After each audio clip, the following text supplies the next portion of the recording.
말씀 사도행전 20장 17절로 38절입니다. 합독하시겠습니다. 바울이 밀레도에서 사람을 에베소로 보내어 교회 장로들을 청하니 오매 그들에게 말하되 아시아에 들어온 첫날부터 지금까지 내가 항상 여러분 가운데서 어떻게 행하였는지를 여러분도 아는 바니 곧 모든 겸손과 눈물이며 유대인의 관계로 말미암아 당한 시험을 참고 주를 섬긴 것과 유익한 것은 무엇이든지 공중 앞에서나 각 집에서나 거리낌 없이 여러분에게 전하여 가르치고 유대인과 헬라인들에게 하나님께 대한 회개와 우리 주 예수 그리스도께 대한 믿음을 증언한 것이라. 보라, 이제 나는 성령에 매여 예루살렘으로 가는데 거기서 무슨 일을 당할는지 알지 못하노라. 오직 성령이 각 성에서 내게 증언하여 결박과 환난이 나를 기다린다 하시나 내가 달려갈 길과 주 예수께 받은 사명 곧 하나님의 은혜의 복음을 증언하는 일을 마치려 하면은 나의 생명조차 조금도 귀한 것으로 여기지 아니하노라. 보라, 내가 여러분 중에 왕래하며 하나님의 나라를 전파하였으나 이제는 여러분이 다 내 얼굴을 다시 보지 못할 줄 아노라.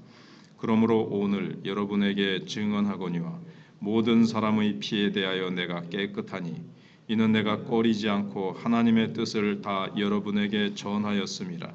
여러분은 자기를 위하여 또는 온 양떼를 위하여 삼가라.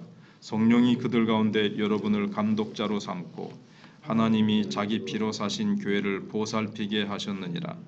내가 떠난 후에 사나운 이리가 여러분에게 들어와서 그 양떼를 아끼지 아니하며 또한 여러분 중에서도 제자들을 끌어 자기를 따르게 하려고 어그러진 말을 하는 사람들이 일어날 줄을 내가 아노라.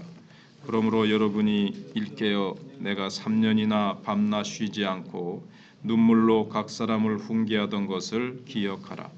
지금 내가 여러분을 주와 및 그 은혜의 말씀에 부탁하노니 그 말씀이 여러분을 능히 든든히 세우사 거룩하게 하심을 입은 모든 자 가운데 기업이 있게 하시리라. 내가 아무의 은이나 금이나 의복을 탐하지 아니하였고 여러분이 아는 바와 같이 이 손으로 나와 내 동행들이 쓰는 것을 충당하여 범사에 여러분에게 모본을 보여준 바와 같이 수고하여 약한 사람들을 돕고 또 주 예수께서 친히 말씀하신 바 주는 것이 받는 것보다 복이 있다 하심을 기억하여야 할지니라. 이 말을 한 후 무릎을 꿇고 그 모든 사람들과 함께 기도하니 다 크게 울며 바울의 목을 안고 입을 맞추고 다시 그 얼굴을 보지 못하리라 한 말로 말미암아 더욱 근심하고 해까지 그를 전송하니라. 아멘. 바울은 예루살렘으로 가는 길에 밀레도에서 에베소 장로들을 오라고 해서 만납니다. 그들에게 자신과 같은 사명자로 에베소 교회를 잘 섬기라고 당부를 합니다. 17절에서 27절에는 사명자의 자세가 나타납니다. 바울은 모든 사명자의 본보기입니다. 그는 늘 복음 전하는 일과 교회 세우는 일을 최우선으로 삼았던 참된 사명자였습니다.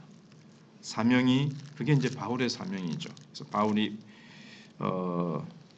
사명이 우선이니까 시련도 이겨냈습니다. 19절에 또 눈물을 흘려야 할 시간도 많았습니다. 19절에 그래서 환난이 기다린다는 사실을 알면서도 그 길을 포기하지도 않았습니다.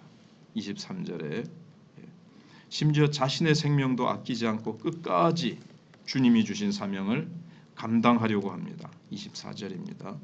다시는 얼굴을 보지 못할 에베소 교회 장로들에게 모든 사람의 피에 대하여 내가 깨끗하다.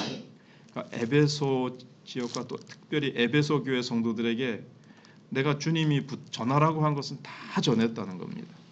그래서 모든 사람의 피에 대하여 내가 깨끗하다고 담대하게 말하기까지 합니다. 25절과 26절에서 그렇게 하죠. 초창기 우리 한국교회 김야견 목사님이라고 계셨는데 내 삶이 곧 나의 유언이다라는 유명한 말을 했습니다. 삶은 엉망으로 살아놓고 유언은 내같이 살지 말고 참 착하고 충성되고 믿음으로 살아라가 아니라 내 삶이 곧 나의 유언이다. 이런 멋진 말을 했습니다. 그래서 바울과 같은 모습이죠. 우리의 삶도 평소에 우리의 삶이 저렇게 살아야 되는구나. 나도 저렇게 살아야지. 그렇게 유언으로 내 삶이 보여지도록 그렇게 해야 되겠습니다. 28절로 32절에서는 사명자의 할 일이 무엇인가를 가르쳐주고 있습니다. 바울은 에베소 장로들에게 그들도 자신을 닮아서 양무리를 잘 목양할 것을 세 가지로 당부합니다. 첫째는 분명한 자기 인식입니다. 사명자는 하나님이 자기 피로 감독자로 삼으셨다. 하나님이 자기 피로 사신 이 양떼들을 잘 이렇게 보살피도록 감독자로 삼으셨다는 겁니다. 이단이 들어오지 않는가, 잘못된 것에 양떼들이 미혹돼서 빗나간 길, 엉뚱한 길로 가거나 병들거나 목자가 양을 살피듯이 그렇게 감독하라는 거죠. 투철한 자기 인식이 이제 28절인 대로 필요합니다. 둘째로는 사명자는 다가오는 위험에 대비할 줄 알아야 됩니다. 지금 이제 교회마다 이제 목회자들이 있지만 그 당시에는 이렇게 목회자들이 참 없었습니다.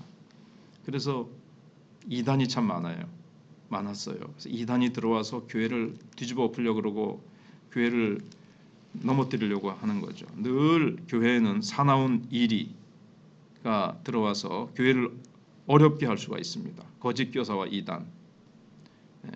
우리도 종종 신천지로 추정되는 사람들이 뭐 이렇게 며칠 나타났다가 또 사라지고 교회를 파악하고 그러는 것 같아요.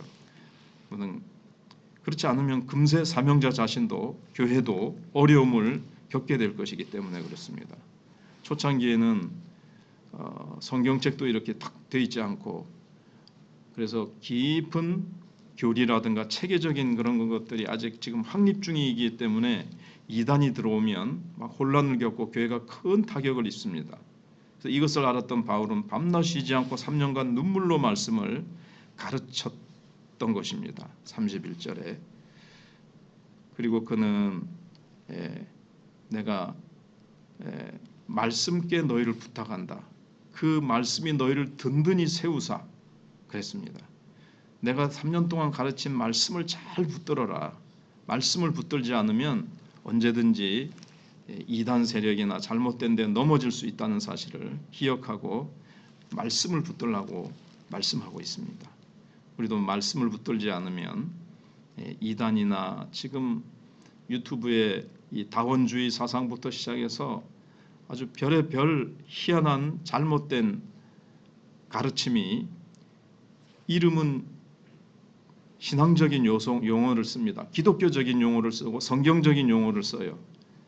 그렇기 때문에 저 기독교고 참 은혜스럽게 전하는 것 같은데 그 뒤에 동기나 뿌리를 살펴보면 이단적인 잘못된 것들이 얼마나 많은지 모릅니다. 그래서 지도자는 여기 바울이 전해준 게 결국 사도들이 전해준 게 이 성경이죠. 선지자와 사도들이. 그래서 이 말씀을 우리를 든든히 세워주기 때문에 이단에 넘어지지 않도록 말씀을 잘 알고 말씀을 잘 붙들고 있어야 됩니다. 다음에 이제 33절로 38절에는 사명자의 상급이 나옵니다. 사명자는 이 땅의 것을 탐하지 않습니다. 오히려 하늘의 상급을 기대합니다. 어찌됐든 사명자의 길을 가기 위해서는 돈에 초연하려고 애써야 됩니다. 33절에서 35절 상반절에 무엇보다 주는 것이 받는 것보다 복이 있다. 이렇게 35절의 후반의 절에서 말씀하고 있습니다. 우리 주님의 말씀을 기억하라. 이 신약 성경 기록된 말씀 중에는 딱 그렇게 똑같이 된 것은 없지만 제자들에게 하신 말씀, 성경에 기록되지 않은 말씀 중에 이런 말씀을 하신 것 같고, 그 다음에 또 주님의 말씀을 이렇게 확대해서 적용해 보면 주님은 주는 것이 받는 것보다 복이 있다 이렇게 말씀을 하신 분이시죠. 그것을 기억하고 받기보다는 베푸는 일에 힘써라 이렇게 바울은 얘기를 하고 있습니다. 이렇게 할 때 결국 사명자의 진심을 아는 성도와도 깨끗한 만남과 헤어짐이 있을 것입니다. 저 사람은 좀 돈 욕심이 있고 저 사람은 물질에 욕심이 있는 사람이다. 그렇게 성도들이 눈에 비쳤을 때 바울이라든가 영적 지도자는 그 성도들하고 관계가 뭔가 꺼리낌이 있을 것이고 진정으로 사랑하고 존경하는 그런 관계는 되지 못할 겁니다. 그러나 바울은 너무나도 물질에 깨끗했고 주기를 힘썼고 자기가 헌신하고 자기가 희생했기 때문에 헤어질 때 이렇게 끌어안고 울고 입을 맞추면서 다시는 얼굴을 보지 못하려는 말에 그렇게 사랑 때문에 슬퍼했던 것을 봅니다. 이것이 사명자의 진정한 상급이죠. 즉 받기보다 주는 것. 주려면은 자기 거를 희생해야 되니까. 근데 그 희생한 게 하늘에 쌓이는 거죠. 복이 있다. 주는 것이 더 복이 있다. 받는 거 가지고 무슨 하나님께 칭찬과 상급이 있겠습니까? 주기 위해서 내가 희생한 것 그게 결국은 칭찬과 상급과 면류관이 되는 거죠.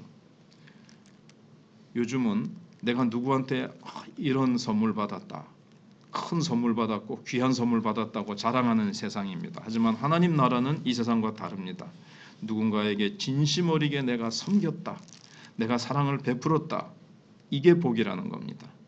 그게 이제 상급이고 주님이 하늘에서 뭔가를 갚아준다 하기 이전에 그 사람 존재 자체가 주는 사람 그렇게 하나님을 닮은 성품과 인성을 가진 사람이 된 이 자체가 면류관이고 상이죠. 예수님을 닮은 인격.